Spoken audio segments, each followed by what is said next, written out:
बिस्मिल्लाहिर्रहमानिर्रहीम। सामीन किराम, ये मौजूदा जो परेशानियाँ और जो मामलात हमारे साथ चलते हैं, इसकी एक वजह मेन तो ये है कि हमारे घरों के अंदर तिलावत कलाम पाक की पाबंदी नहीं होती। इसी तरीके से हम कुरान अज़ीम की तिलावत पाबंदी से करते नहीं, और अगर करते भी हैं तो उसको हम ऐसे करते हैं जिस तरह बोझ समझ के बंदा करता है। तो इसी तरीके से नमाज है, उसकी पाबंदियां नहीं होती, और फिर इस तरह की परेशानियां आती रहती हैं, कभी वो जिन्नात की सूरत में, कभी साया जिन्नात की सूरत में, कभी जादू की सूरत में। तो लिहाजा हमें चाहिए कि हम नमाजों की भी पाबंदी करें, लेकिन नमाज को हम इस तरीके से पढ़ें कि जिस तरीके से हमें बतलाया गया है, उसमें हम सुनन का ख्याल रखें, उसमें हम मुस्तहबात का ख्याल रखें। गोया कि नमाज सही तरीके से पढ़नी चाहिए।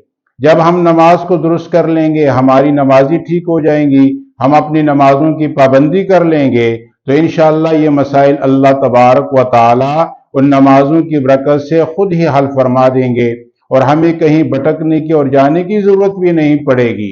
तो लिहाजा नमाज में पाबंदी होनी चाहिए।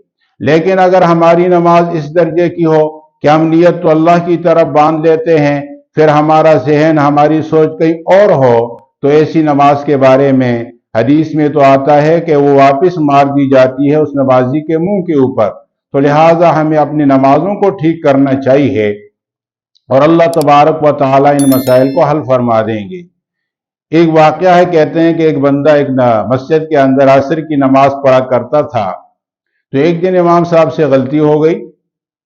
पूरी मस्जिद के अंदर जितने नमाजी थे वो तो खामोश रहे, लेकिन एक बंदा उठा और उसने कहा कि इमाम साहब, आपने 3 रकात नमाज पढ़ाई है।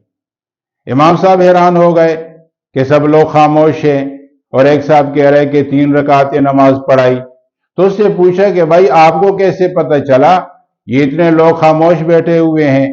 उसने कहा, असल बात यह है कि मैं रोजाना असर की नमाज आपके पीछे पढ़ता हूं, और मेरी 4 दुकानें हैं, तो उसमें से मैं एक रकात के अंदर एक दुकान का हिसाब निकालता हूं।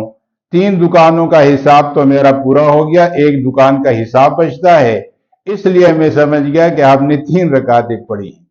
अगर इस तरह की नमाजें हमारी होंगी तो आप खुद सोचिएगा कि हमारे मसाइल कैसे हल होंगे।